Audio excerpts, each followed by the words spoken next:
Okay, welcome back to the final plenary session. I hope that all of you have had stimulating participation in the parallel session since we last gathered here and have had the opportunity to make some new contacts and learn some new things. We are going to do a bit of a marathon here and not have a coffee break and power straight through to try to end around 4 o'clock today. And let me assure you that this is the session where the fun begins. We're going to start out with me torturing the thematic chairs to try to compress, 4 sessions and on average each into just a few minutes of highlights. Then I will have the pleasure of torturing all of you by forcing you to make hard choices in a voting exercise. Then we will all enjoy James Astle having fun with a final panel and asking his usual hard questions before we close the full session and conference with a round of thanks and final remarks. So without further ado, let me introduce the panel here. I have to my right Peter Minang, who has helped in developing the thematic stream on sustainable landscapes. Dan Nepstad, who will be reporting back on both the sustainable commodity supply chains as well as the jurisdictional approaches sessions. Nonette Royo, who will be covering the vast range of topics covered under Theme C on analysis and methods and concepts. And finally, Errol Angelson has been drafted into service to summarize the Theme E on finance. So let me start with you, Peter. You have 3 minutes to tell us what happened in the sustainable landscapes themes. Okay. Thank you, Frances. Very difficult task for me. But I think we started off with looking at sustainable landscapes as an opportunity for enhancing synergies between REDD+, for example, climate-smart agriculture, mitigation and adaptation and other ecosystem functions. That meant by default that it would be a very complex situation. So the biggest challenge that probably came out was that how do you actually operationalize something that brings together so many things, and it's as complex as what we described. So that complexity means that it does need a more complex kind of public-private partnerships, both in terms of investments and in terms of technical collaboration, basically. But then in terms of the governance side, there were a lot of issues around the need for multi-stakeholder platforms, for collaboration, but meaning that these platforms should help decision-making, negotiations, and investments both from REDD+, Climate Smart, government investments, private sector investments in that sense. And some of the conditions that came up in terms of enabling conditions were clear rights and policies, gender inclusion, participation in those activities, but then in such a way that there's an enabling policy environment at national level to support the landscape level. But that means that policymakers, I think some of you sitting in here, would have to then support these processes at national level to enable landscapes to work. I think also one thing that came out as well in these sessions was the need for how do you measure performance in such a complex approach. What are the metrics for doing that? But then going further also in terms of the synergies, some of the questions were, if you were moving towards a green growth approach and you wanted to provide options along all of these things that I mentioned, REDD+, climate-smart agriculture, mitigation, adaptation, ecosystem services, how do you analyze the feasibility of the several options and how do you compare the trade-offs? So the science community needs to provide support in that perspective. So what are the metrics? How can you possibly do that? And I think that we crowned it all by saying that we'll need some transformative changes, both in terms of technical capacities at the landscape level, but also institutional capacities and policy thinking. So everybody really needs to come on deck to look at how they contribute in this public-private partnership to operationalize landscapes, basically. Thank you. Is that all? Oh. Basically, yes. So Peter has modeled an amazing feat of getting in just under the wire at 3 minutes. Thank you, Peter. Let me remind everyone, and myself, that we need to speak slowly for the interpreters. Dan, you have 6 minutes. Oh, boy. Good afternoon, everyone. My name is Dan. I'll start with a few definitions. We've been hearing these last 2 days about jurisdictional REDD, about project-level REDD, about subnational REDD, about landscapes. Quick definition, which is maybe not shared by everyone, but jurisdictional can include national, subnational, state level, municipal level. The key thing is that it corresponds to political boundaries seeking that policy alignment. Subnational is a different category. It can include subnational governmental political units, or it can include projects. Jurisdictional, I think, arose because of the ambiguity of subnational as a term. Projects, we all know what projects are. Landscapes go beyond individual properties, communities, but they don't necessarily correspond to political boundaries, okay? Wow, okay.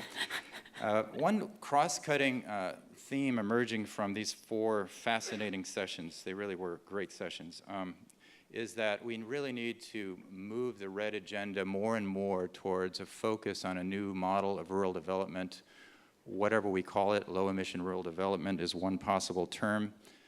That is comprehensive, it's landscape-wide, it's dealing with all of the key sectors. It's got to be an agenda, though, that political leaders can imagine getting reelected on or elected in the first place. Therefore, it has to address issues of economic growth, job creation, increased agricultural productivity and food security and water security. And so it's a reframing of REDD in terms that local political processes, local stakeholders can really rally around. That at some level is extremely difficult. That broader focus, that more diversified and integrated approach to REDD, or REDD as a framework for that approach. On the other hand, we can also say that that approach is behind the major success stories we have today. And if you look at the success in Brazil, for example, those were jurisdictional approaches coming largely from domestic policies, connecting with sustainable supply chain initiatives such as the soy moratorium. And it's this convergence which is quite magical. There is a potential to lower transaction costs in moving towards this broader focus on rural development.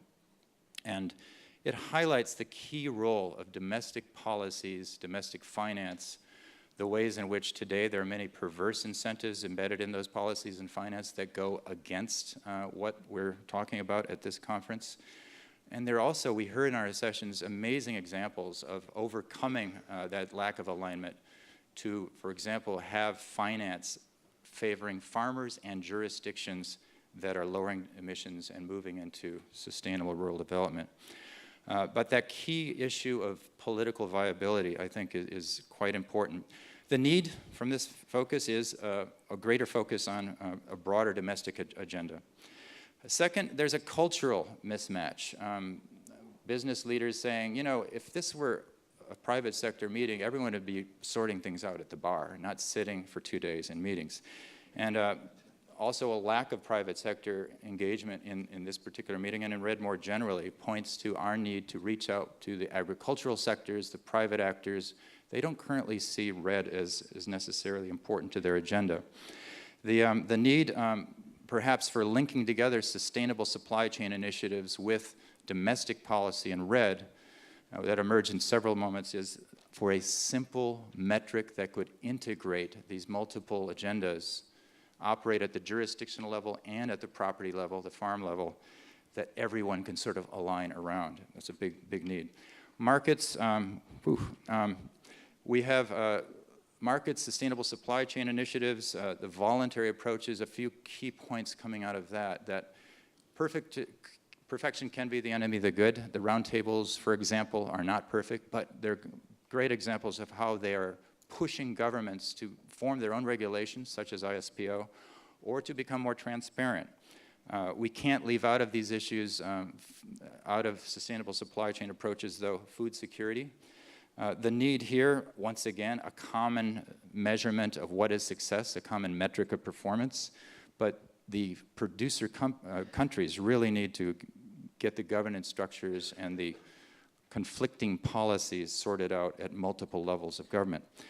This all points to, in Last the home point. stretch here, I feel Francis just drilling a hole in my head here. Really flexible international regimes that are accommodating to the local circumstances and that are not sort of setting in concrete something internationally that is imposed upon these regional and local policies, processes, I should say. Finally, these advances are extremely fragile. I think that the risk of political will flagging and failing is enormous. That came up in a number of comments. Basically, a lot of groups have built the system. They've achieved globally significant results at the scale of states, at the scale of nations. And are there going to be benefits to that? Is that going to be a political agenda that can be maintained over the long run? And I have 2 more seconds, so I'm going to tell the joke. Oh, no, sorry, ran out. Yeah. Thank you, Dan. Brilliant. Okay, now Nonette is going to heroically summarize the 4 sessions on concepts and analysis and methodologies in 6 minutes. Thank you, Francis. As I'm just sitting here, I'm getting a call from my daughter. What her concern is that our work has actually failed the orangutans. She drove in Sumatra for hours over oil palm plantations and finally reached a habitat of an orangutan and saw an orangutan that looked at her very sad. And so she came home crying, saying, "Mom, you've failed. There's less and less forest out there, and the habitat is just under threat." Our concern, and the last couple of days have really been towards looking at who has the highest stake in keeping our forests intact and managing them.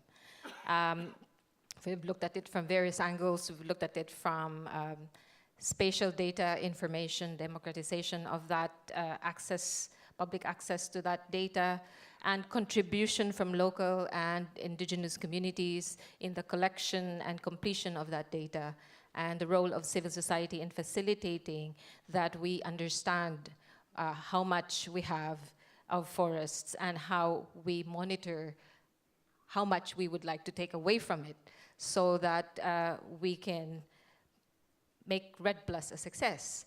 So it became really important in the first discussion that this transparency is really, it is a unity. Everyone agrees that we have to be transparent, but it is not sufficient. And what is sufficient? What will we require? We talked about advancing technology so that we are able to provide better information. We're talking about training in using that technology, making it much more accessible. That is to stimulate accountability and transparency. We talked about developing trust. Trust is very important, and we talked about that a lot in the various sessions for an established national standard of data sharing to really work. Way forward, we think that that can be done. That can be a convergence of efforts in civil society, indigenous local communities, and governments and researchers and private sector.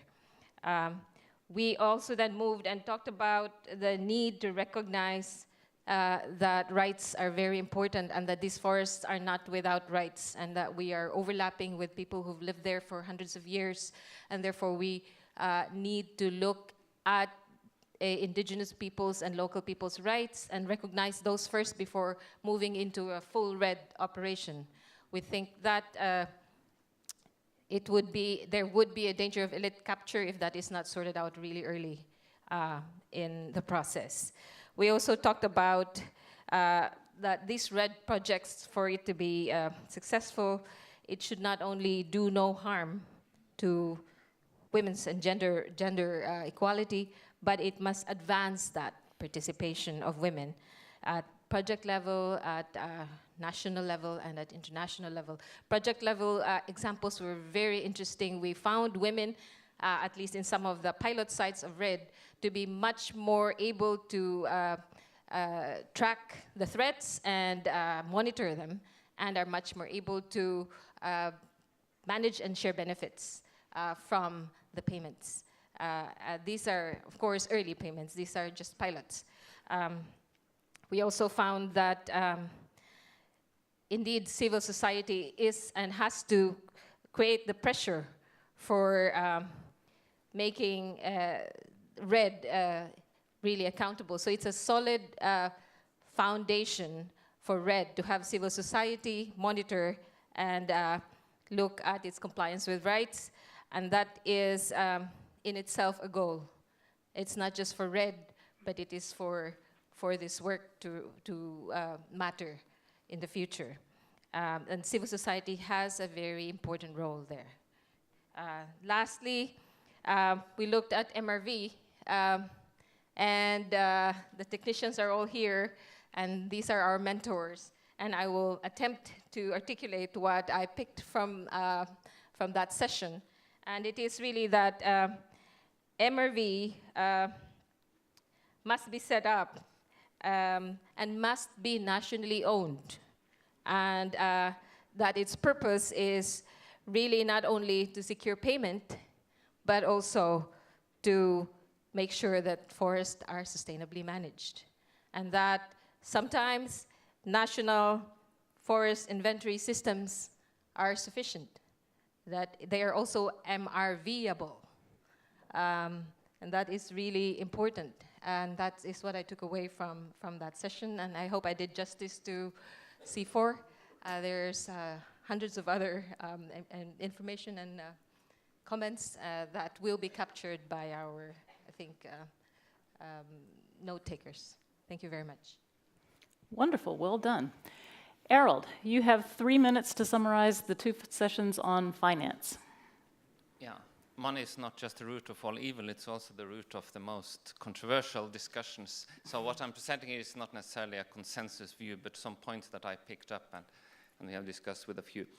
Now, a key principle for performance-based is that you should relate the performance to what your target is. So if our target, our aim is emission reductions, we should link it to emission reductions. But there are several issues. It's much more difficult to measure results. It's more uncertain. For example, for emission reduction, you need a good, credible reference level. You need to have the emission factors. You need to have good activity data on the area change. And you also have an attribution problem, the uncertainty, how to link the end result with actually the actions taken. So a key principle that came out of that, we should aim for outcome and impact variables as key performance indicators, but we also need these more proxies related to the inputs and the outputs. The second was, if we have these 2 systems of activities, inputs measuring that towards more the end of the result chain in outcomes and impact, we should keep these 2 systems separate. A lot of systems, not just for REDD, but in aid, is a mix between the 2, or perhaps they are called performance-based or result-based, but in practice, or maybe not even on paper, they are not. So that you need this combination of both of these. And in terms of the phased approach, where the early phases, the 1 and 2, are more on the input-based and then moving to output or result-based in terms of emission reduction, it means that maybe when we're moving into the stage 3, it may not fully replace the 1 and 2, but just being added to that. So it was also noted that the need for upfront payment, and a very tweetable statement was, or had been tweeted, it's better to pay twice to get a result than pay once to get nothing. The third point, external incentives should not replace country ownership, and the need for national coordination was stressed. That successful REDD implementation hinges on to have a strong domestic political will and the country ownership to the whole REDD process. So external incentives at the international level should just complement that.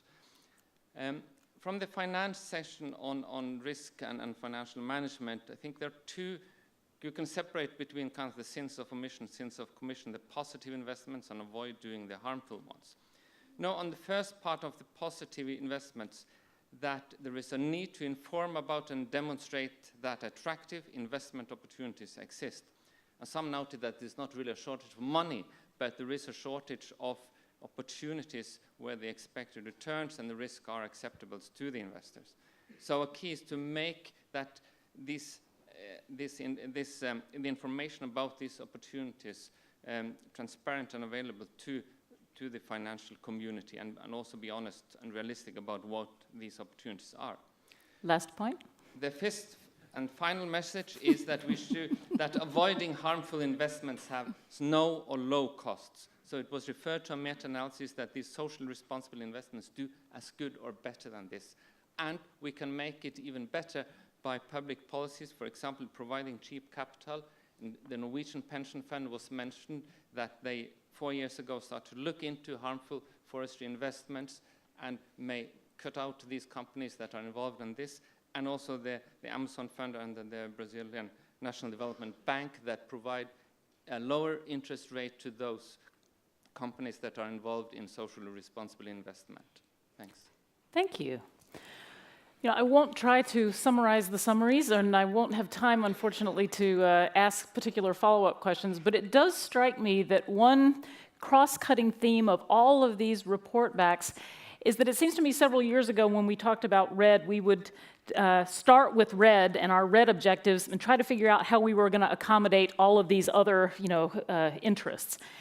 But now we're talking about starting from other entry points, such as managing sustainable landscapes, new models of rural development, advancing gender and tenure rights, finding ways for more efficient and lower risk financing vehicles, and figuring out how we can offer REDD as an instrument to achieve those objectives. And I think that's a pretty powerful reframing that's happened over the last couple of years. Please join me in thanking our 4 rapporteurs for doing an amazing job of bringing this back together. Thank you. Okay, you guys can sit down. So, lest you worry that the great richness of all of the discussions that happened yesterday afternoon and this morning will be lost, we do have the reporting team that is going to be producing a final report of the overall conference, and that will be made available to all of you within just a few weeks. So, watch this space. So, now, we're going to change gears and move to the second fun part of the afternoon. And this is going to be a session where you are put on the spot to force yourself to make some really hard choices. So what we're going to do is a voting exercise. And let me be clear that the purpose is not to identify any right answer or some, universal choice or set of priorities. It is rather to force each of you to grapple with your own sense of what you've learned over the last 2 days and where you now think some of the most productive ways forward may be. This voting will be voluntary. It will also be anonymous. So this is an accountability-free exercise. You are accountable only to yourself. You will note in the questions there are no all of the above answers, so you actually have to choose about which you think is the most important among 5 important choices.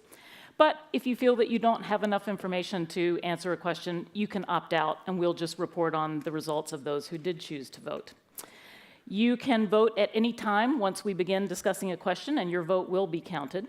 If you change your mind, you can vote again, but the last button that you press will be the vote that counts.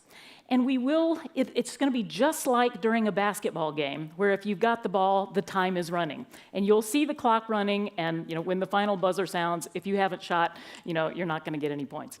So we're gonna make it increasingly stressful for you by starting with some easy questions and going forward.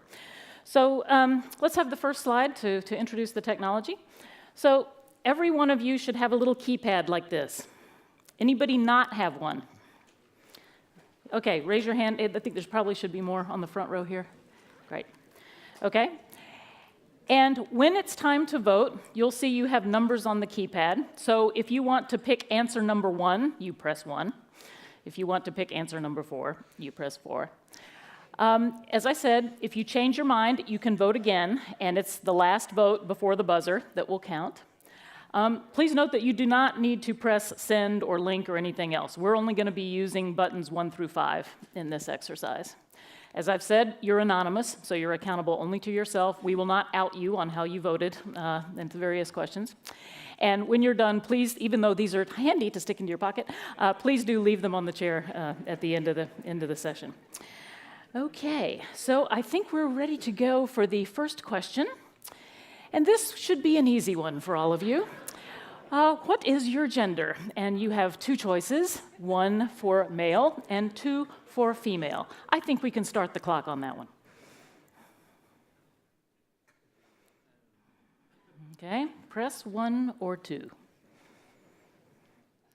Time's up, I'm afraid, ladies and gentlemen. So let's see what our gender breakdown here is, the voters in this exercise. Okay, so we're a little unbalanced here in our gender representation, but that may play out through the rest of the voting exercise.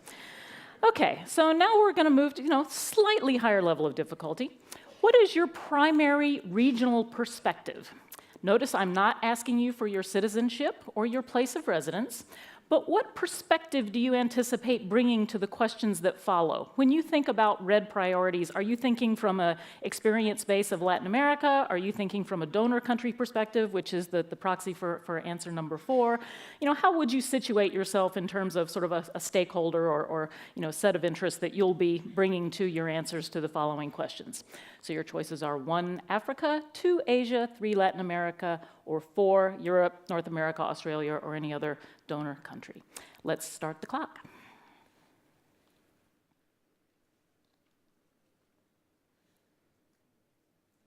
This seems like too much time. This is too easy. Okay, so let's see what our perspective representations are.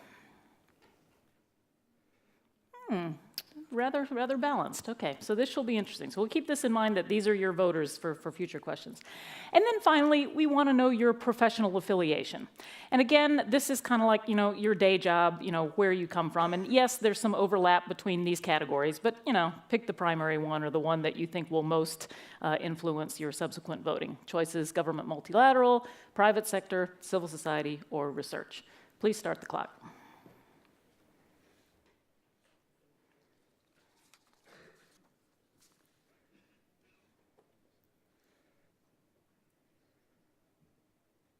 Okay, and let's see where we're coming from. So I think Dan said we need to start talking to the private sector and inviting them to our meetings. Perhaps this is a reflection of that, but otherwise an interesting balance. Okay, so now we're going to get into the substance. We've got your demographics down. And we're going to move to the first question where you have to choose where you think we are. And this is a question that comes out of the first plenary session on negotiations and finance. And you'll remember that Cristiana Figueres mentioned that the two big areas on the negotiation agenda over the last year have been about the rule book, the methodologies, and the finance. So now you're going to have to decide whether you think the most urgent area for progress in the negotiations, like, say, Warsaw, Peru, Paris, is it more urgent to mainly make progress on finance, mainly make progress on rules, or something in between? And if you are on the fence, you can pick 3 for equally urgent. So I think we can start the clock on that one. We're giving you a little more time on these substantive questions.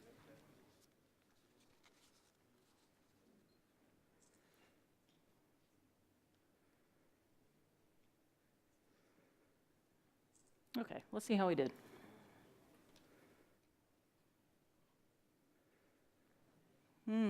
Very interesting. Very interesting. Anybody surprised? Bill is surprised, okay. All right, very good. Let's go on to the next one. This is one that came up in a variety of forms in a variety of sessions. Thinking about if we have scarce international funding for REDD initiatives, what should be the balance in allocating those funds between carbon benefits, i.e. emission reductions on the one hand, and non-carbon benefits in allocating those funds? So again, you have 5 choices, and the first one, mainly emission reductions, the original idea of REDD. 5, mainly on non-carbon benefits, so all the poverty reduction, biodiversity, tenure strengthening, all these other things that you could do. If you think you're on the fence, you can pick 3 or somewhere in between. I think we can start the clock.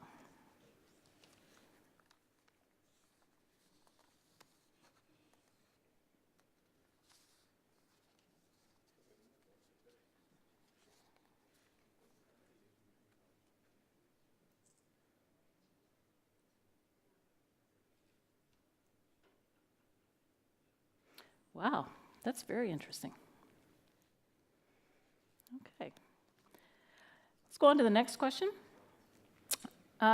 This is one where we're going to see if there's any regional differentiation. So when you think about everything you've learned about national level REDD implementation, including from yesterday's plenary and in all of the sessions that talked about REDD implementation within forest countries, what would you identify as the single most important domestic constraint within forest countries? Is it the lack of clear forest tenure? Is it the lack of institutions for coordination across sectors? And I know from the Sustainable Landscape session, there was a lot of talk about intersectoral collaboration. Is it the lack of institutions and capacity for the measurement, reporting, and verification? Is it the lack of political will or motivation? I think Dan referred to that. Or is it the lack of institutions for REDD Plus finance and benefit sharing domestically? So again, you're not allowed to say all of the above. You have to choose. Yeah? Okay, let's start the clock on that one.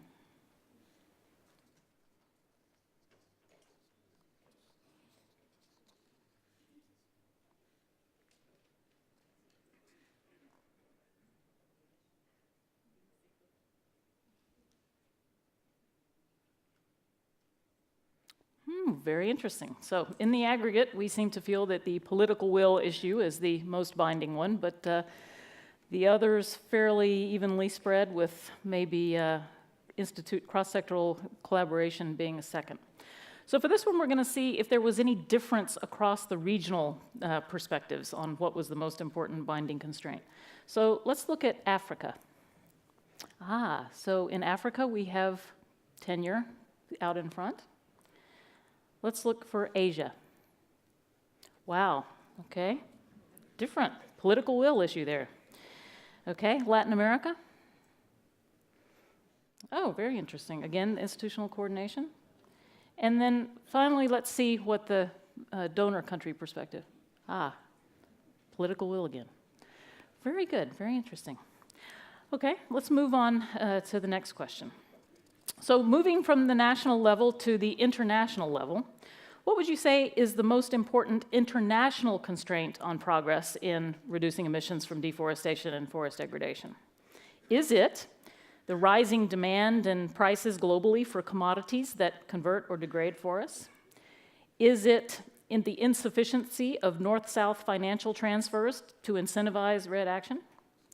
Is it the lack of an overall climate agreement and clear rules for REDD plus implementation? Is it the availability of unrestrained international finance for activities that convert or degrade forests? Or is it the lack of a market for forest carbon credits? You have to choose one. Okay, let's start the clock.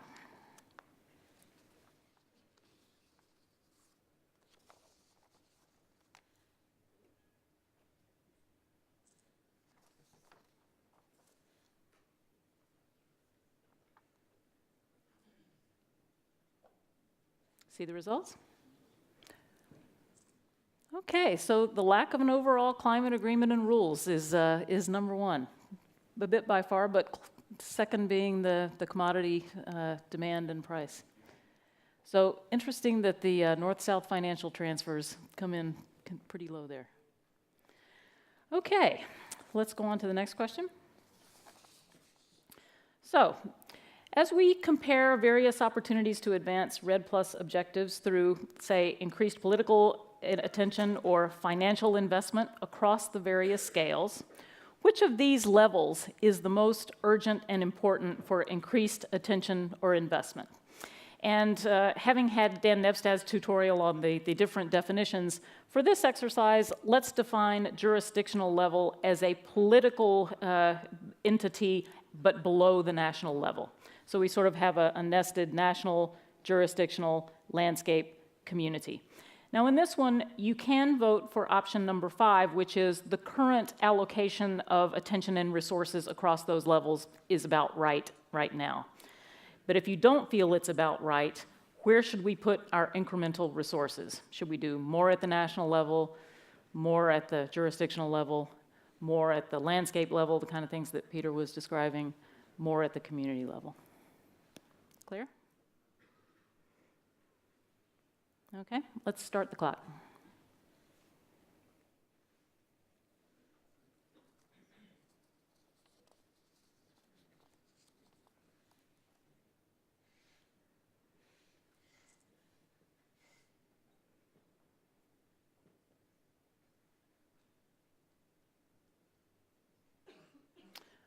Interesting spread. Certainly nobody thinks it's exactly right now, or only 3% of you do.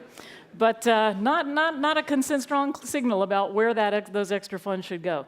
Now, I had a hypothesis that maybe this is one where we might have different day job disparities. In other words, people who work in governments might have a different view than people from the research community. So let's see what those are. So let's see what the government multilateral folks said. Okay, they're the ones who seem to think that it's, oh, this is upside down. Okay, so at the bottom is the national level, second is jurisdictional. So the people who work for government and multilateral organizations think we should do more at the national level, and next coming in at the community level. Okay, let's see what the private sector representatives said. Private sector, very interesting. Let's see. So they are more interested in jurisdictional level. Civil society. Okay, strongest vote for community level and then less all the way up. And finally, researchers. More of a spread. You research guys need to get together and decide what the answer is. Okay, let's go on to question number 9.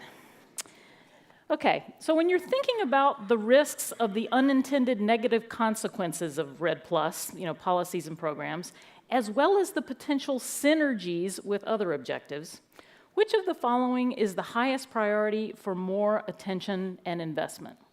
Would it be the potential positive or negative impacts of REDD+ on land tenure and rights, on poverty, on gender equality, on biodiversity, or on food security? So here you're netting out the potential for harm as well as the potential for upside synergies, and where it would be most productive to put more attention on either minimizing the harm and or maximizing the positive impacts. Okay, clear? All right, let's start the clock.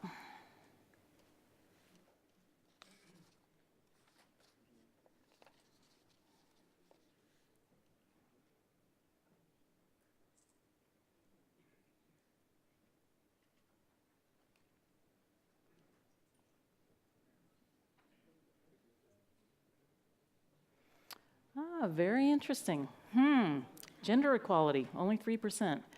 So land tenure and rights clearly far out in front, followed closely by poverty. And again, we realize these are not mutually exclusive categories, but just to force you to make hard framing choices.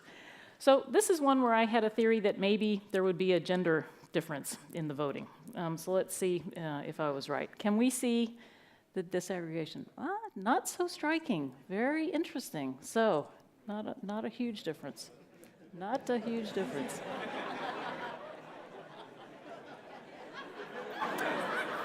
No male voters for gender equality. Ouch, guys. Okay. I didn't say you wouldn't be collectively outed for your sins, okay? Whew.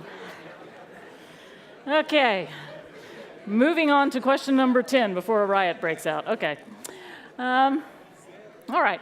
Thinking about alternative ways of influencing the impacts of global commodity supply chains on REDD+ objectives, which of the following is the highest priority for more attention and investment? So this is particularly for those who went to stream B.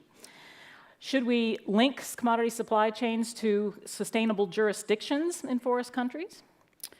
Should we support commodity-specific roundtables and voluntary certification efforts targeted at producer companies, such as RSPO? Should we broaden and accelerate the implementation of voluntary corporate commitments to responsible sourcing by buyer companies, such as what Jonathan Horrell was talking about for Mondelez? Should we work on sensitizing financiers to the impacts of deforestation risk in their investment decisions? Or should we work for demand-side policies in consumer countries, whether it be legality, trade-related measures, or procurement, to create markets for legally and sustainably produced commodities?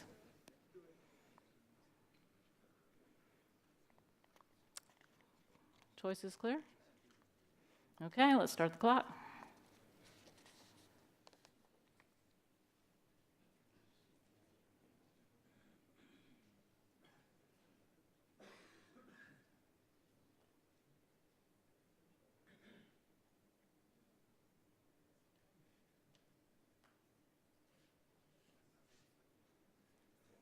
Oh, very interesting. Demand-side policies in consumer countries winning the day, followed closely by the sustainable jurisdictions approach. But a good spread. Okay, question number 11. So thinking about the many opportunities to improve REDD+ effectiveness at the national level and below, which of the following is the highest priority for action within forest countries? Should we make stronger linkages between forest conservation and domestic objectives? I think, as Dan was saying, the things that can get somebody elected, related to poverty reduction, food security, adaptation to climate change, things that are important at the national level and below. Should we strengthen emerging norms for transparency of forest-related information and accountability? Should we design REDD to be an instrument of transformational change with respect to tenure, community rights, and gender? Should we strengthen the rules for benefit sharing? Or should we link supply chain and REDD metrics at the jurisdictional level?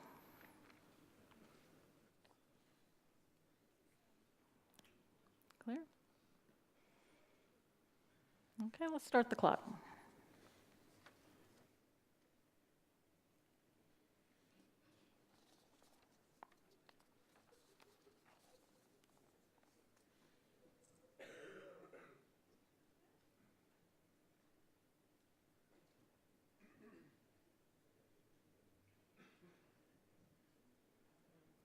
Very interesting. The linkage to domestic objectives coming out way far ahead, but followed by the linkage to transformational change. Great. Okay, last question. Thinking about the many opportunities for the international community to support REDD+ implementation within forest countries, which of the following is the highest priority for international action? Should we commit significant funding for REDD+ on a payment for performance basis? Should we accelerate negotiations toward an overall climate agreement? Should we emphasize efforts to remove deforestation from global commodity supply chains? Should we build on new technologies to make more remotely sensed data on forests more accessible? Or should we create markets for forest carbon credits? If you think they're equally important, choose the one that's most urgent. Okay, let's start the clock.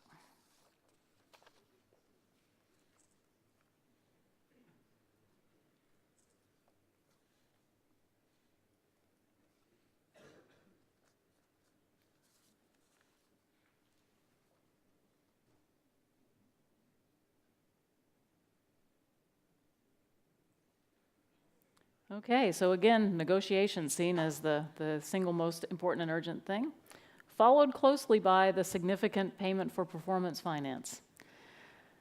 So the data one is the loser, but two others also important. So I hope you found this interesting and entertaining. In the final report, we'll have more of the disaggregated results so that we can out you guys for what you voted on. And failed to vote on. But I hope you found it to be a little fun to see, force yourself to make some choices, but also see what your colleagues in the room were doing. So thanks to Sveinung, who is not visible to us here, but is the magician who made all of this happen in real time.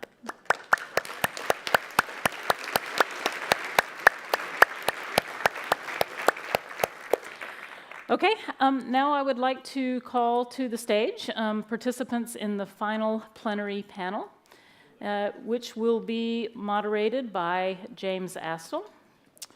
And we will also have a repeat performance and appearance by Carlos Klink from the Ministry of Environment in Brazil, Per Faro from NICFI here in Norway, and I hope we have Stanley Kamaren. Is Stanley here? I don't see him on the front row, but James, please come up. Thanks, Francis. I'll come up at about quarter till or something, but you know, round out, whatever you're doing at that point. When I don't have a watch, he's bringing one up. Okay. Is this time for us? Oh, I can, yeah, that'll be your time, that's fine. Okay, fine. Great. Do you want to come up? And Carlos.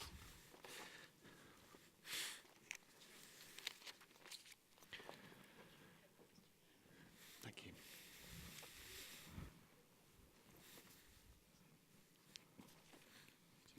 Hi, Stanley. You're going to talk about Kenya specifically, or indigenous peoples generally? Everywhere? Okay, ladies and gentlemen, welcome to this concluding panel discussion in which I would really like us to address essentially two questions, and preferably with some reference to what we've already heard this afternoon, including from you.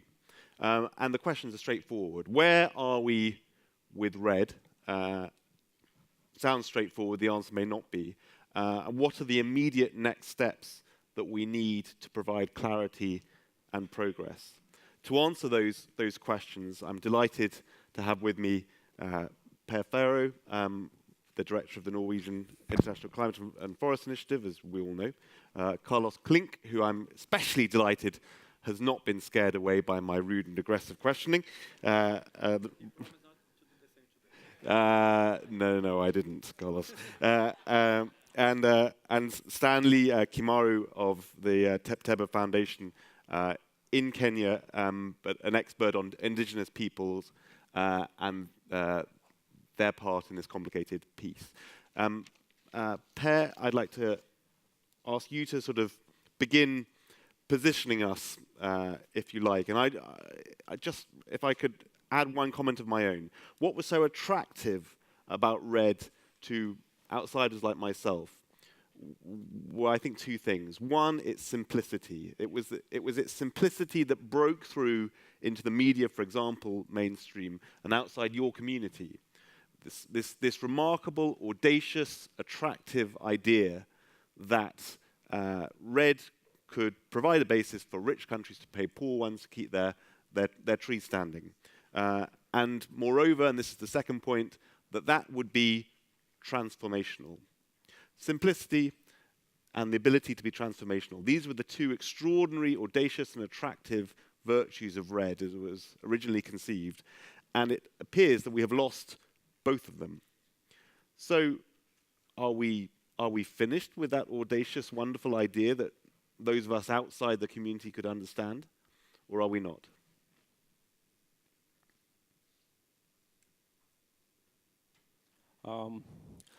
Is this working? Yep. I hope not. I agree with the description. I think the answer to the question, where are we on REDD Plus, is we're in a very different place than we thought we would be when the Norwegian initiative was established and when the Bali agreement came in place in 2007. The Norwegian initiative was actually intended as bridge finance, get things started, provide some examples, provide money for readiness.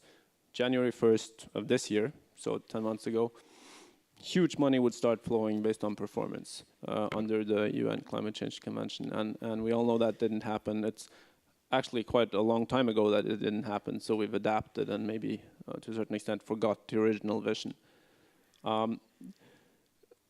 So that's the start of it. That doesn't mean nothing has happened. I think quite apparently this room is good proof that a lot of things have happened. But it is a far away from what was originally intended. So with that starting point, I would like to say two things about where do we need to go.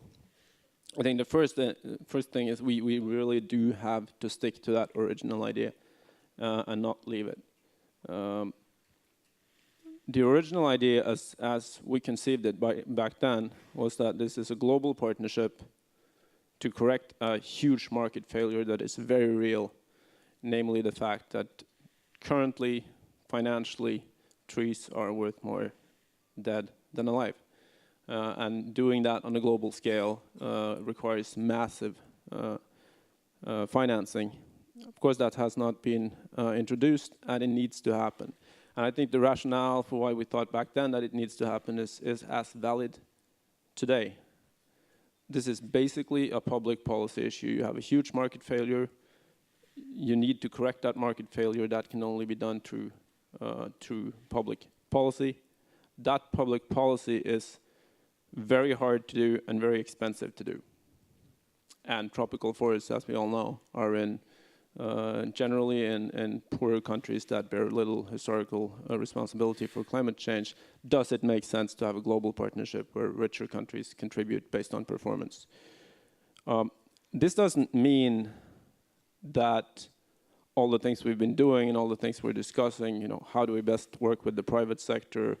How do we ensure that indigenous people's rights are taken care of, that their role as traditional guardians of the forests are genuinely appreciated and leveraged in this, that gender issues are taken seriously, and that livelihoods are important and food security are important. But the key problem is the market failure, and the key way to solve it is public policy. That public policy needs to be incentivized at a scale that we're nowhere close to today.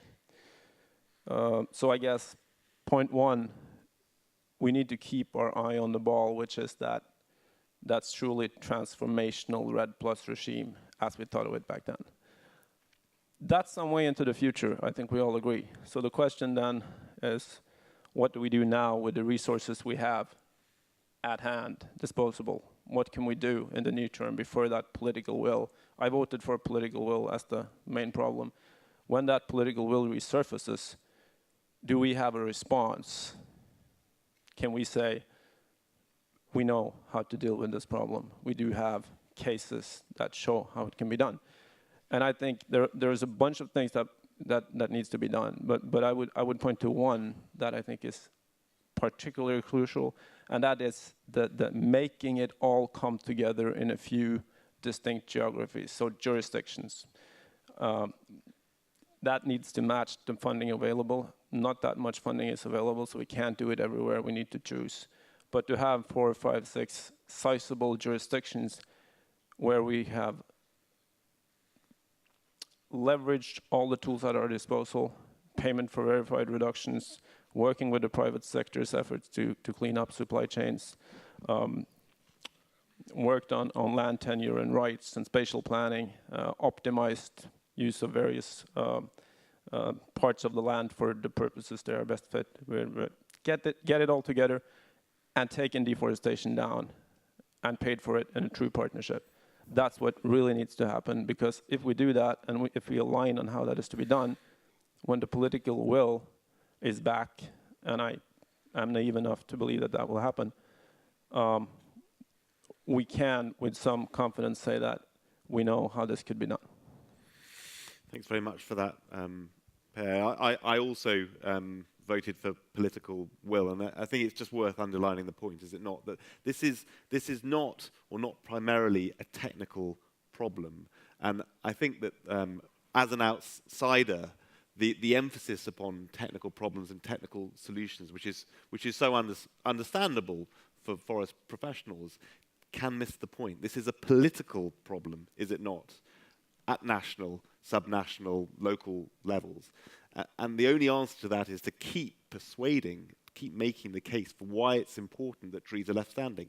And on that, Carlos, we're still trying to figure out where this remarkable progress has come from in Brazil. We obviously know a lot about what's driving it. But out of it, do you think you have found a way to make trees more valuable standing than fallen, or not? Because if you haven't, maybe the progress isn't as sustainable as we hope. Can I say a few words on the first question? Sure. Is there, because I was thinking about the simplicity versus transformational. I think, seeing the richness that we have here, all the actors, all the regions, all the questions, the way we answered, the widespread, the variability of response.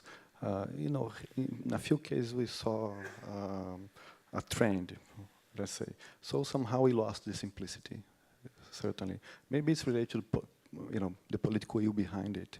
But if you're thinking also, now thinking more domestically, let's say, if you think about the Amazon Fund, that's in a sense a REDD program, it's kind of towards being transformational.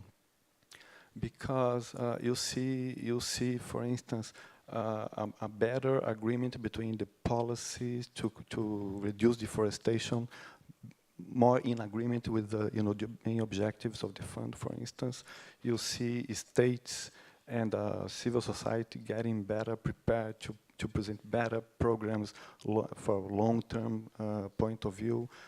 You see engagement of society. So I think it's a mixed, actually, in terms of simplicity and transformational. I think there is still, actually, my feeling is, in a sense, I see like the Amazon Fund. We've been repeating this several times, and also during the plenary, during the seminar. In a sense, I think that's what I believe would be nice to see. Also transformation in terms of gaining more in scale, which is a results-based type of approach, based on finance, technology, capacity building. This is coming from the international. I've been discussing a little bit about this. Bringing this to the international arena, I think this could be really transformational. This type of experience. Carlos, if you'll forgive me, I'm going to ask the question again, because sure. Brazil is so important, not only for the forests that it possesses, but as the example and as the inspiration, therefore, that it represents to the rest of the forest world. So is what we are seeing in Brazil the natural process of Brazil reaching its uptick on the forest curve? Or have you found a way to bring REDD into your policies? Have you found a way to make, on a performance basis, trees more valuable standing than felled? I would say, if you think purely in terms of payment for ecosystem services, carbon market, not totally, not fully. But if you think in terms of people valuing the standing forest as part of the landscape, as part of the compliance with the national law, as part of a broader perspective in terms of the compromise that a country like Brazil have, that standing forests are important for our climate change policy, for instance. How much? That's why I invested so much, millions and millions of dollars, etc., in intelligence, etc., on forest monitoring, coordination of policies that also consider for standing forests as part of even rural development. I think we achieved quite a lot in that regard. Thank you for that. Stanley, and Stanley Kumaren, forgive me, I've mispronounced your name. Perhaps you could bring indigenous people into this conversation straight away. Do you feel that that we were wrong to try to win their confidence? Were we in fact offering them nothing? Have they been at all well served by this process? Well, I think, allow me first to say, as you introduced me as an expert of indigenous people, I am extremely humbled and honored to be in the midst of these eminent persons on the REDD agenda, and a little flattered to be here. But nonetheless, the question on whether REDD has provided an opportunity for indigenous people or threatened, allow me to be a little positive first, in the sense that REDD has provided an avenue for indigenous peoples, a platform to advance hitherto difficult issues at the national level. And text-wise, in the context of the UNFCCC and the multilateral and bilateral processes, I would say indigenous people have gained something on text.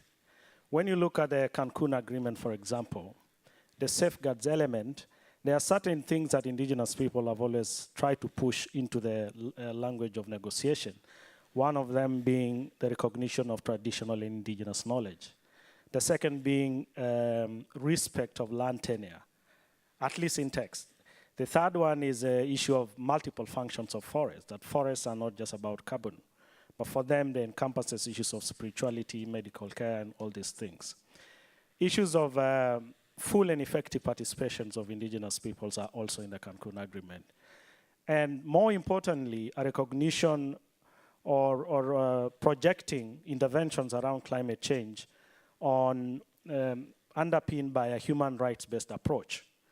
And in this case, for example, even though it's just, the text just mentions the need to note that the UN has adopted the United Nations Declarations of the Rights of Indigenous Peoples, we feel as indigenous people, at least one foot is inside the negotiations, at least on text.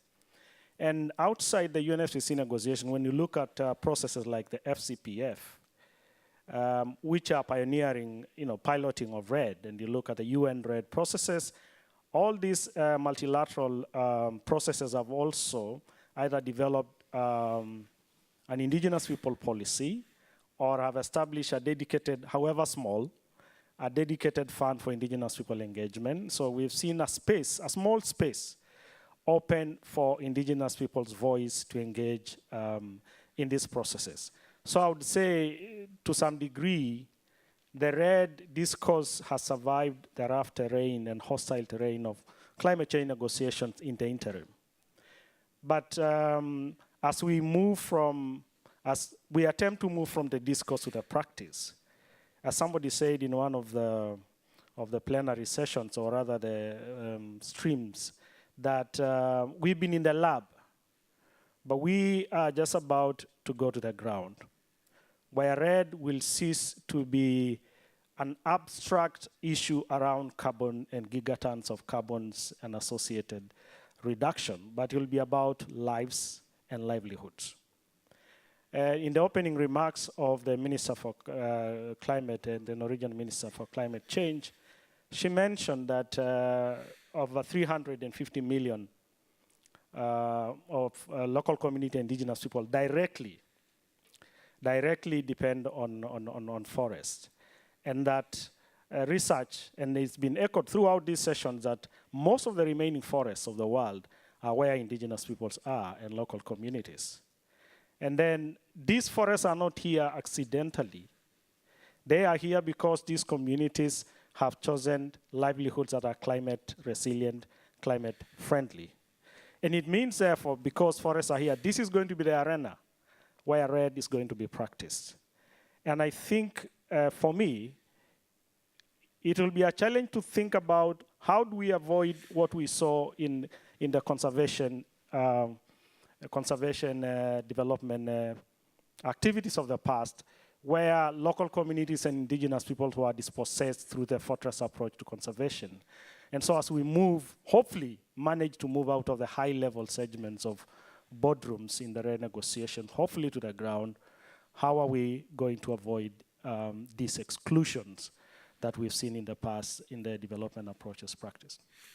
Okay, thank you very much for that. I think that was quite an upbeat take on where indigenous peoples have been put in the REDD picture. Per, I'd like us to be forward-looking in the relatively short time that we have left. But first, let me just ask you one more sort of question of the past. Can I ask you what mistakes you've made? What are the and this is, of course, a constructive question because it will help us understand. It will. I mean, none is certainly not an answer. How, and this is really a lessons learned question. How did you get things wrong, and then subsequently review and improve in your approach as obviously the foremost donor country in this story?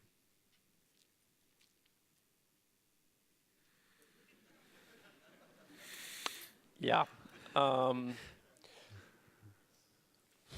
That is a really hard question because the assumptions based on which we worked have changed quite fundamentally since we started. So had we known, what would we have done? That's not a very, well, I'm sure it's an interesting question over a beer, but I can't. I guess a few points maybe. I think we would probably have differentiated our approach somewhat. I think, for example, I don't think I would have changed anything in the way we approached the Brazil partnership. It was set up for us, and it's hard to see how a more intrusive approach from Norway would have helped. So I don't think that's reality. I think we would probably have moved even more forcefully into the issue of monitoring, reporting, and verification. We did move forcefully into that, but mostly because the part of it that has to do with supporting the building of institutions is absolutely crucial. But what we found out is that is demanding, that requires a high level of attention. Our MRV team has been working closely. I mean, what's happened in Guyana on that count, for example, is quite spectacular. It would have been useful if that had happened in more places. But I think when it comes to the sort of basic attempt to see what sizable chunks of money could do as an incentive, that I think still believe was the right thing to do. Indonesia maybe being the most interesting case, because as most of you will know, the actual payments have been minuscule relative to the pledge. But what's happened in Indonesia... Remind us what they are. Well, the pledge was $1 billion US based on results, and we've so far dispersed $40 million US dollars over 3.5 years. So it's, compared to what the value at stake in the Indonesian forest sector, that is, well, peanuts, frankly. But the catalytic effect of at least trying to contribute the kind of money that stands in some reasonable proportion to the magnitude of the challenge, I think was useful. And that, in one sense, doing that, of course, tied our hands on certain other aspects of what we could have done if we hadn't committed that kind of money in that way. Had we known, I'm not saying this to flatter the audience, though it will, but had we known how much interesting stuff was going to come out of the civil society program, we might have scaled it up faster, and we might actually have tried to structure it as we did last year earlier, because that's been beyond all expectations. And then there are mistakes that I'm not going to name, but I do think that we were actually quite upfront that one of the big services of this initiative was that we were gonna make mistakes. The mistakes is actually part of the global good that we're trying to provide. And I'll link that to the way forward and a sort of collective thing we need to keep in mind. I don't think any of these issues are gonna be solved on paper. So we gotta get out of the meeting rooms and start implementing and accept the risk, basically, because the alternative is very, very clear. The forests are going to be chewed up. It's as simple as that. Population is increasing. People are eating more. They're eating more carbon intensive. If there isn't a step change, the forests are gone. So in that sense, I still think that REDD plus is an absolute necessity. And going forward with it, making some mistakes is far preferable to the alternative. I want to, while I have the microphone, I'll make one more comment, because I think the subtleties here are quite important. REDD plus is two things. It's an international transaction. That's naturally what someone like me would focus on. It's the transaction between Brazil and Norway. Brazil provides a global good and Norway pays. Then there's REDD plus in the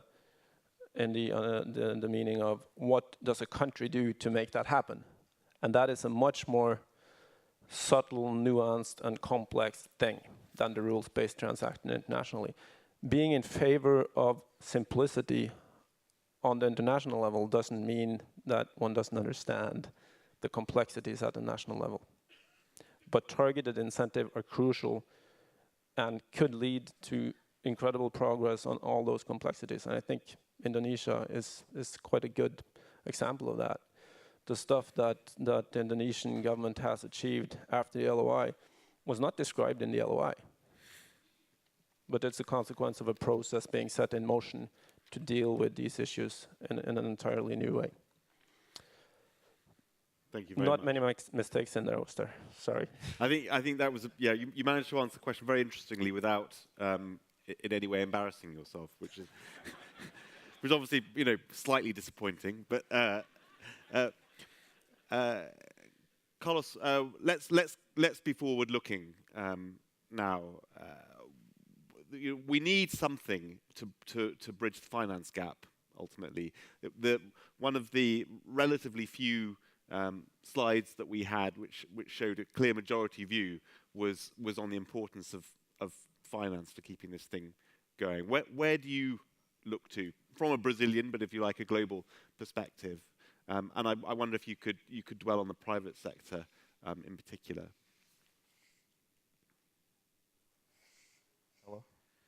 Hello? Okay. Of course, we have there's a big expectation in relation to the Green Climate Fund.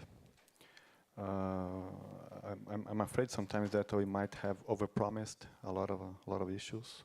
I'm afraid I have this feeling that that's part of the frustration. And creating high expectations and expectations not being realized. And funding, financing, but it's not all. To have more funding, of course, is fundamental. And but I kind of agree with what Per just mentioned. In a sense, also to be better prepared for that is crucially important. And at the international level, of course, we have high expectation coming from the Green Climate Fund, especially the part that might come to REDD, especially now that the fund is being organized and created. But we don't see much movement on the funding side. I think we've been, looking at all that have been presented here, and certainly is the case that we have in Brazil. We might have on the supply demand side. We might need, have a lot to offer, but I don't feel strongly that we have, a strong feeling regarding demand for that. On the private sector, it's interesting because we've been somehow opening up our national discussions with the private sector in Brazil. Interesting, we had an interesting meeting, I believe it was end of last year. We opened up a few conversations with banks, public and private. BNDES also was there, consultancies, companies, and the first approach was a list of demands. I need this, I need this, I need this, I need that. And so, oh, come on, guys. I don't know. I don't think we are yet ready for that. There's a lot of issues that we still need to resolve at least in the domestic case. I think one important thing that I believe the private sector can provide, and we are counting on them for that, is exactly the type of expertise that they might bring. For instance, part of the restoration necessity that you need to have in Brazil, we'll have to count a lot, forest restoration, on the expertise, reduction of cost, business plans that only the private sector can provide. And somehow you have to make a combination of those two things. If you have, as you said, the right environment, political environment and business environment, I think there are grounds for possibilities there. Thanks very much for that, Carlos. Stanley, what did you think about the voting? Did you find yourself in broad agreement with the majorities? The priorities were, for example, finance. There was concern about the lack of political will. There was an urgent call for a global agreement. Did you find yourself in broad agreement? I don't know if I'm not sort of stigmatizing you speaking from a particular perspective, but I'm sure you have one. Well, I think I totally agreed with the voting on where immediate action should be focused, which the vote that prioritized land tenure security and rights as a critical point to focus on as we try to move REDD forward.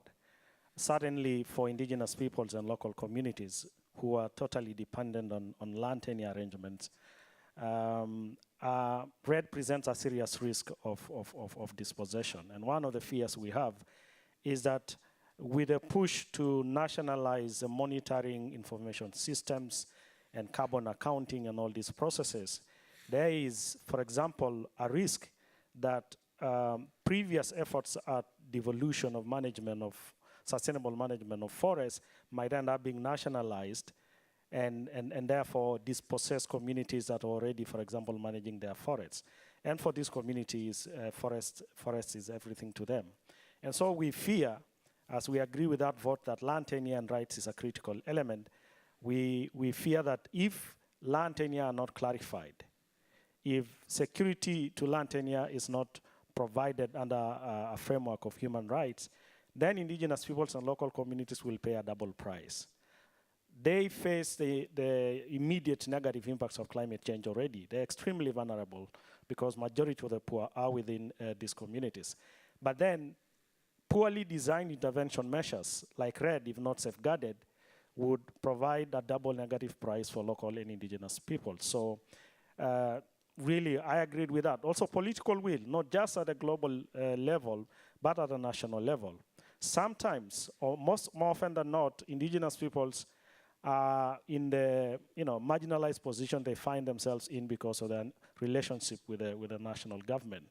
And so if, for example, the safeguards information systems and monitoring systems are not domesticated and taken to the ground, monitored both by government and communities, then these communities will face a risk. But on financing, one of the places we have seen a clawback to the small gains I mentioned on text is in the issue of the Green Climate Fund.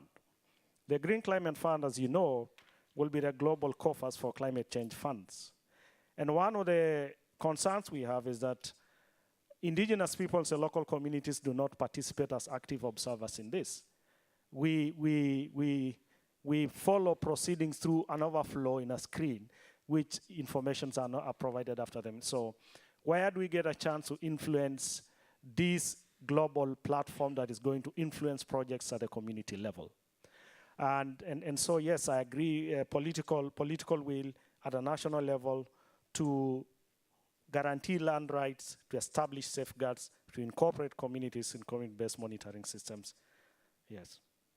But there is a sovereignty issue there, is there not? You can't be representing your own countries or in rivalry to your own national governments in those financial arrangements, can you, or negotiations? Well, we don't seek to represent our government. We seek to represent a constituency that is marginalized.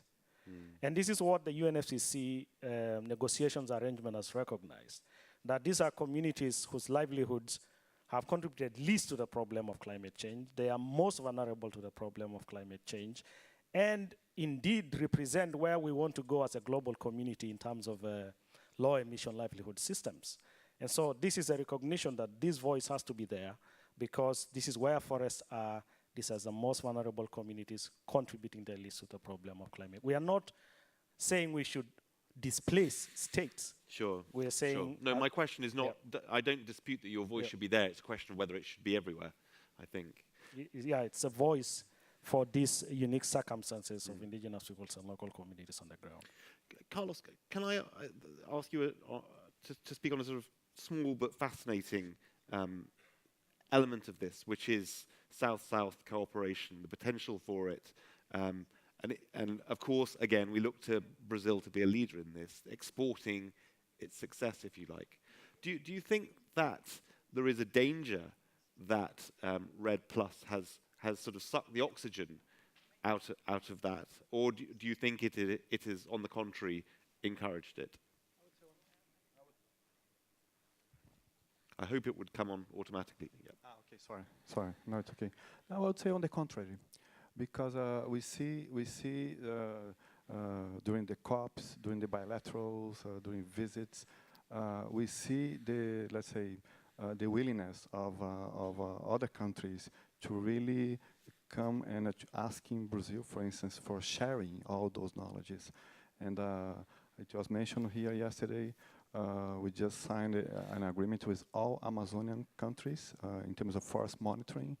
And for us, it was, well, also a great pride that, well, Brazil can really, serve as a conduit to share that type of knowledge, to leapfrog some of those difficulties. I think that's a must.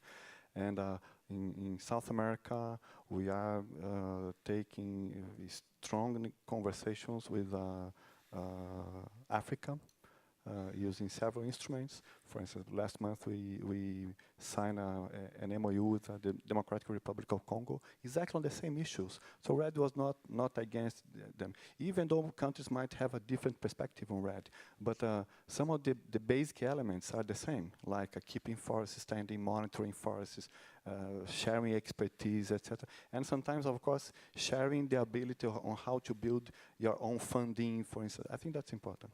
Yeah. I'm going to ask a couple more questions, but I would like all three of you, as we sort of draw this conversation to a close, to be thinking about a final question to all three of you, which is, urgent priorities.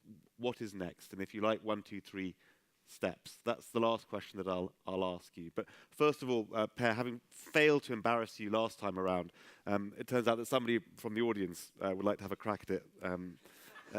So his or her question is that Interpol warned that REDD Plus was a recipe for corruption.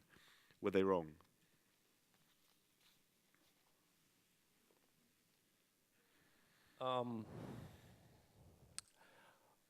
Well, since my initial statement was that REDD Plus hasn't really been tried, that's hard to answer. I think the reality of that risk is quite obvious.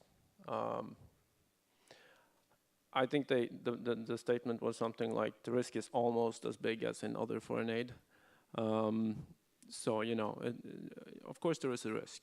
And with that kind of, if we're talking about the original idea of very serious cash flows based on results, the risk is quite clear, as in any large-scale transaction.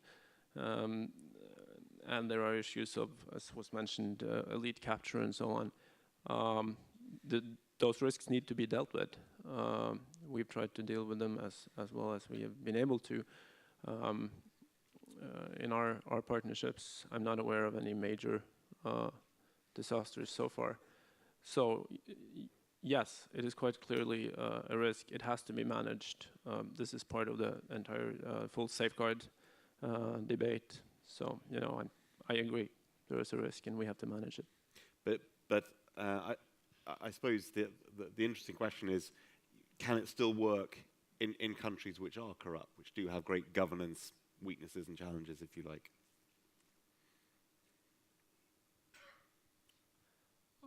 Yeah, absolutely. And it wouldn't be very diplomatic to sort of name countries from the stage, but I mean, there's a lot of things that work in corrupt countries. Countries that tend to consider themselves incorrupt have corruption in various ways. I think the main point is you need to structure the transaction so that the link between what's actually happening and the payment is clear and verifiable, and then you need to keep a reasonable track of the money and where it's going. But I think the discussions are parallel to partly to those in foreign aid and partly, to those in public procurement and so on and so forth. It's there, but that's no reason why the basic element of incentivizing structural changes shouldn't work. Stanley, would you like to give us your thought on that? From your perspective, how big a problem is governance to realizing REDD's potential? Well, I think issues of governance and elite capture are very critical in the management of REDD. And one of the things really as local communities we are hoping to see is a strengthening of transparent, accountable governance processes to abate this risk of corruption. It's already there in our systems. I mean, most of these systems exhibit tendencies of rent seeking. And one might be tempted sometimes to think there has been an imagination there before that there will be this wave of revenue flows from carbon coming into national government.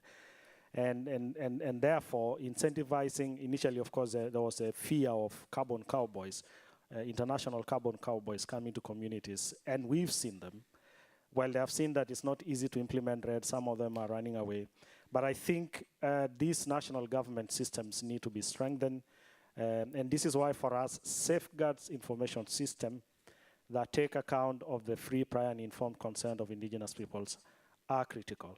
This is why, for us, a very elaborate community-based monitoring system is critical. So corruption is a big challenge because it's not coming to corruption-free zone. REDD is coming to complicate an already complicated situation. And especially because it's a very, very technical, it's a property that you can't see. So the movement is abstract. And so for communities who are probably illiterate, they will be easily disenfranchised by the REDD if mechanisms are not put in place to establish, to address issues of corruption. Thank you for that. Carlos, why don't you give us your own concluding thoughts on what the most urgent priorities are going forwards? Well, remember that if I'm not wrong, one of the figures that was also one of the response from the audience, and that was also very clear, was, let's say, faster decision making and results on the international negotiations. That's why I keep saying that would be wonderful to have something really concrete soon now on REDD. So a clear decision is really more important in Warsaw. Of course, the matter of financing has to be related to that, especially in the Green Climate Fund. Okay, considering all the points that were made here, but I think we need bolder signals that can really be made possible. And maybe I saw during the panel before, all four people here talking. One of the issues that caught my attention was people talking about, harmonization, coordination of policies. That's a must. I think there is a lot to learn. It certainly is the case of Brazil. We have 18 subnational policies on climate change in Brazil. To do harmonization of those policies, a lot of that has to do with REDD. How to learn from each other, how not to be, one against the other is being a big issue for us. So that's a must. And what you need to drive that process is political will, and political will would follow the top level agreement, the signal that this thing is serious. Yes, I think it's a combination of things. Actually, we started doing because there is a lot of creation of attention in Brazil, particularly from when you are dealing with the private sector issues. Who they have to comply to, state level, national level, what are the possibilities? What we start to do using the high-level decision-making, the chief of staff of the presidency and several other ministries, and we called all the states of Brazil, actually most of them respond to that, and we are starting to, and we put on the table what are the big issues and how together we can do that. And we are pursuing some of those issues there. And what, tell me, do you think is the chance that we will have good progress in Warsaw? What is the prospect of really good progress on fitting? I'm optimistic. I'm optimistic. I'll let you off and leave it there, Carlos. But Stanley, can I ask you the same question? What do you think, from the perspective of indigenous people, if you like, but from any perspective, is the most is your list of urgent priorities for getting REDD going, with or without those top-level international signals, if you like?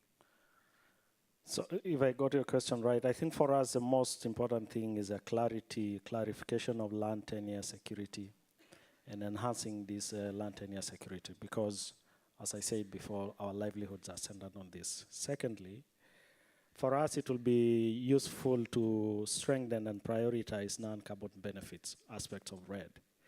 It is evident that REDD may not deliver direct revenues to households. And so one only chance for us is so that, and land tenure is one of these governance, strengthened governance processes is the other. So an integration of indigenous knowledge systems and practices, intervention measures. So for us, I think at a national level, we would love to see the clarity of land tenure and enhanced security before REDD is rolled out. At a global level, we want to see, of course, as I've said, a strengthening of these safeguards and a more prioritization of non-carbon benefits. With the private sector, we want to see a more robust adherence to safeguards beyond just ticking the box to say compliance has been done. We would want to see more of a recognition that there are lives and communities behind all these emission reductions that would eventually, in the voluntary market, come to the market. Thanks very much indeed, Stanley. Carlos, I'm going to come back to you because we have an interesting question. If REDD Plus fails completely, which it may already have done, is deforestation likely to come up again in Brazil? No. I mean, imagine, I think today, there is no, president of Brazil that cannot take care of the issue of deforestation.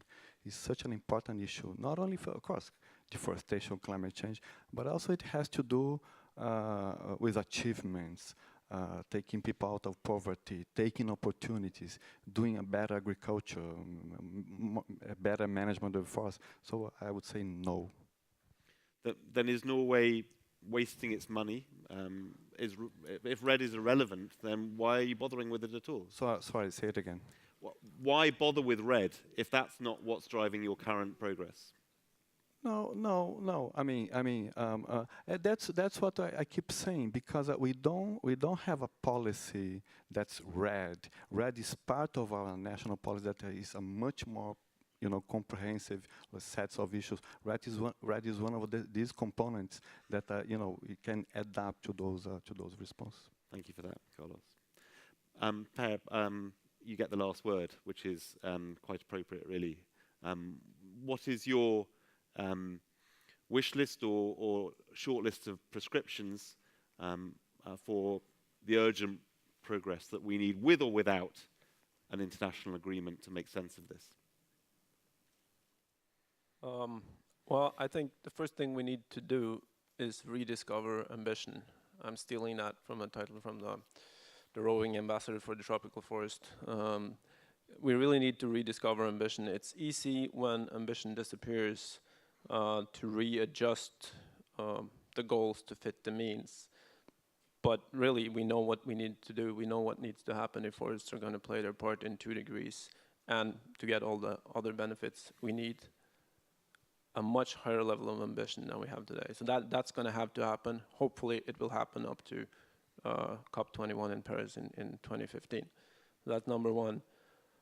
Number 2, A, B, and C, is to work more aggressively on incentives given the resources we currently have. As I said, we firmly believe this is a public policy issue. It's a public policy issue that's really hard and painful to tackle for developing countries, countries that have a lot of other priorities. So why bother? Well, we need incentives. And I think there are three types. First, spend the money that we do have available wisely and targeted to incentivize systemic change. Two, making sense of what does the global consumer goods forum companies pledge to have deforestation-free supply chains by 2020. What does it really mean, and how can it become an incentive?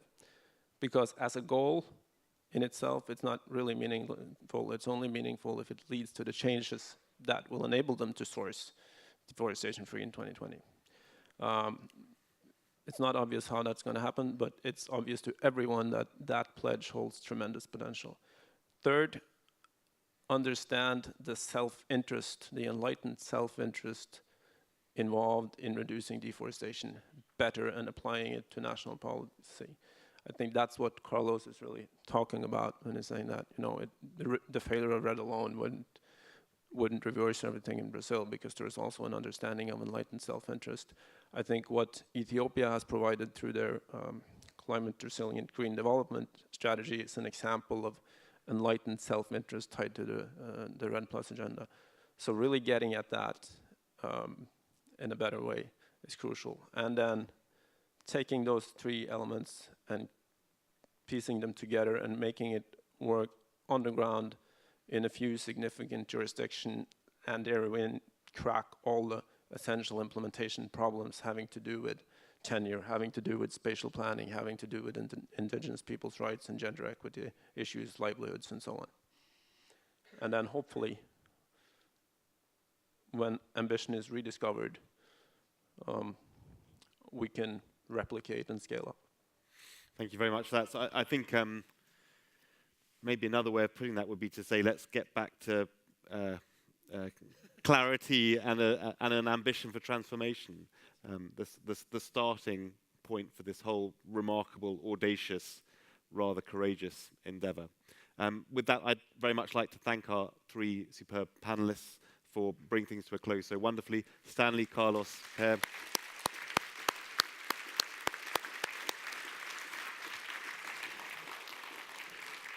And I think Francis will say a few words now. Okay. Thank you. That was brilliant. Thank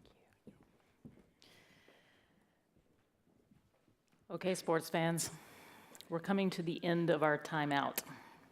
And shortly, we all have to go back out onto the court.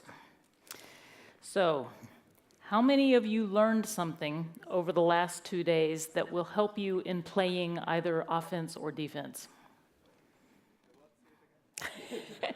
Did you learn anything? Okay.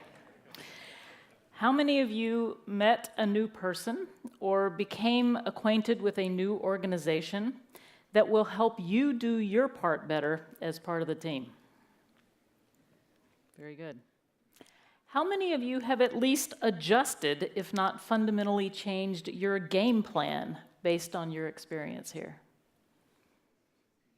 Okay, a few. So what I'd like to do now is beg your indulgence for a few minutes while I recognize quite a number of people who have contributed to the success, and I will label it a success, of this event. And what I'm going to do is, for the most part, not call individual names, but recognize groups of people and help you know what they've contributed to this conference. And let me ask those of you who I'm recognizing to stand as a group and allow all of us to recognize what you've done. First of all, I'd like to recognize all of the organizations and individuals that brought the results bar to us. 15 organizations who gave up parts of their breaks and lunchtime to share with us the results of their work. Could you stand, please?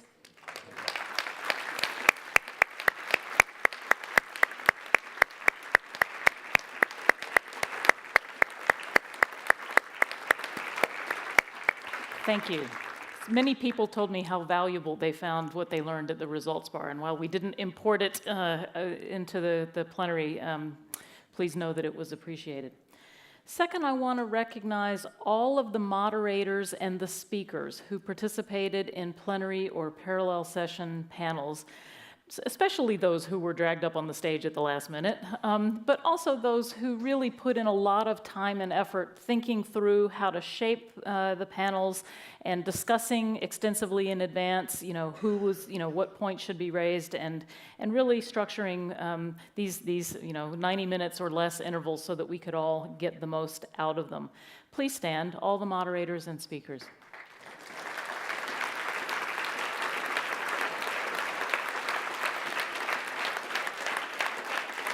Thank you. Now, I'm not going to ask you to stand. Instead, I'm going to ask you to forgive me.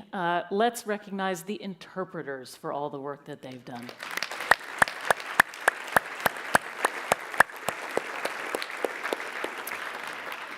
Let me also thank all of the conference staff, all of the people who've been running and working lights and cameras and PowerPoint presentations and all the zillions of details that have made the conference flow smoothly. Thank you.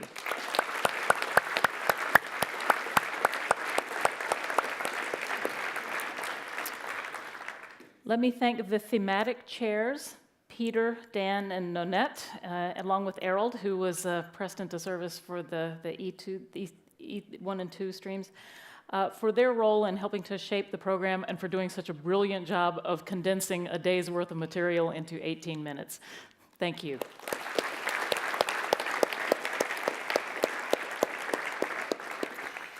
Let me also thank a team that you've not seen who they are, but I'll ask them to stand and free themselves from their keyboards just briefly, and that is Errol Vatten and his team from the University of Life Sciences who are doing the reporting.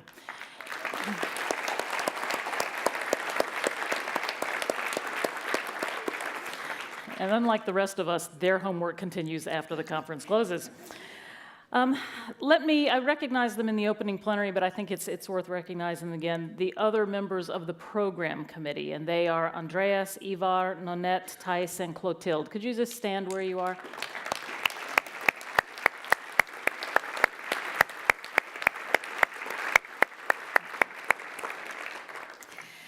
And another group that hasn't been recognized yet, but frankly, who did all of the work. And that is the Program Secretariat at NORAD.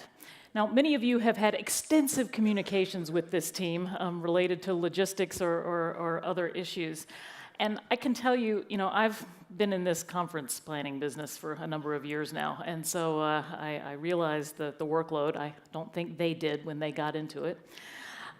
But I can assure you that this small team accomplished just an amazing amount of work, especially in the last few days and hours. And non-trivially, the more we worked together, the more they learned to read my mind, which was a real wonderful benefit since we were all working together under heavy time pressure, and it was just a joy to work with them. So please stand Ingrid Booley, Win Nguyen, also known as Titi, Heidi Bade, and Elizabeth Storman. Please stand.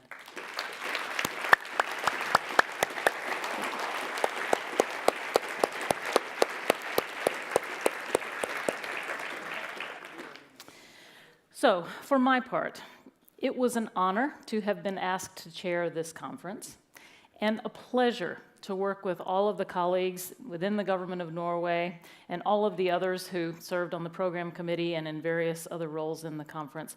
I want to thank all of them for their contributions, as well as all of you for participating in the conference. Speaking for myself from participating in the conference, and it was remarkable how many sessions I got to go to, as well as when I was on the stage, I've learned quite a number of things that frankly have caused me to rethink my own game plan.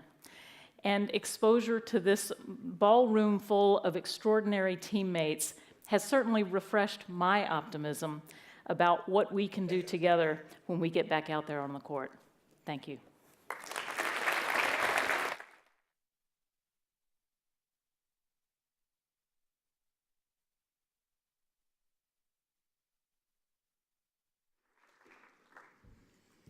Okay, Excellencies, ladies and gentlemen, time has come for a farewell and some very few closing remarks.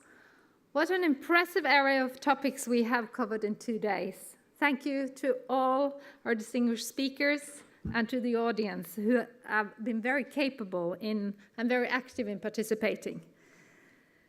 The broad participation from so many countries and from so many organizations has really given us valuable insights in the different challenges and possibilities in the future shaping of REDD+. It is very inspiring to see that the REDD+ process has unleashed an unprecedented number of players and an enormous amount of talent that works continuously for REDD+. This gives good reason for optimism on the behalf of the world's forests. The urgency of the climate change situation is now well documented. We need to buy time in order to turn into low or no carbon economies.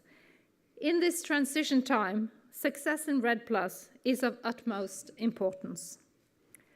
Allow me to share just a few take-home messages. The global REDD+ processes are having an impact on policies and decision-making in many countries and on many aspects of global cooperation. Global partnerships have been shaped, and new ways of interacting between stakeholders to the forest resources have been formed. Let us build further on these partnerships. We need to work closely with the private sector. There is a sincere interest among many companies in playing a role to minimize negative and multiply positive impacts in their value chain. We need to create an even stronger common understanding between private sector actors and other stakeholders to the forest. Let us continue nurturing this common platform. Local forest users have become much more coordinated and play a key role in shaping the global and national processes around REDD+. There is a long way to go, but encouraging examples have been presented on how local communities and indigenous peoples have been able to find their voice and to use their voice through REDD+. Let us expand these gains and make them the norm. There are still challenges on the overall level of finance for REDD+. It is also important to make sure that funds flow to a realistic pipeline of activities and projects with good governance structures that can provide sustainable development opportunities for the people in and near the forest and for the host country. Lastly, changing from business as usual to a new paradigm of protection and sustainable uses of the forest resources requires an extraordinary effort at all levels. And the understanding of a common public goods challenge is crucial to overcome the hurdles that still lie in the path towards establishing REDD+ as an effective mechanism in the climate change regime. Please come back from Warsaw next month, at least with a rule book. And maybe we should also, if I can add, change the notion of non-carbon benefits. Could we please find a different notion? I think it's really bad rhetorics.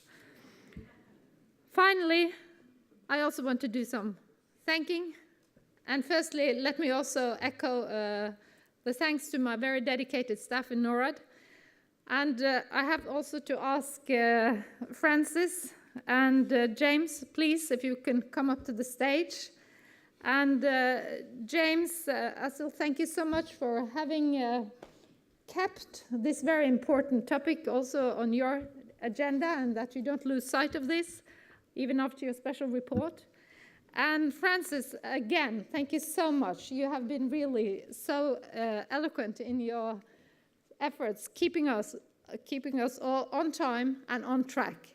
So thank you so much. And with that, I would love to share some flowers with you.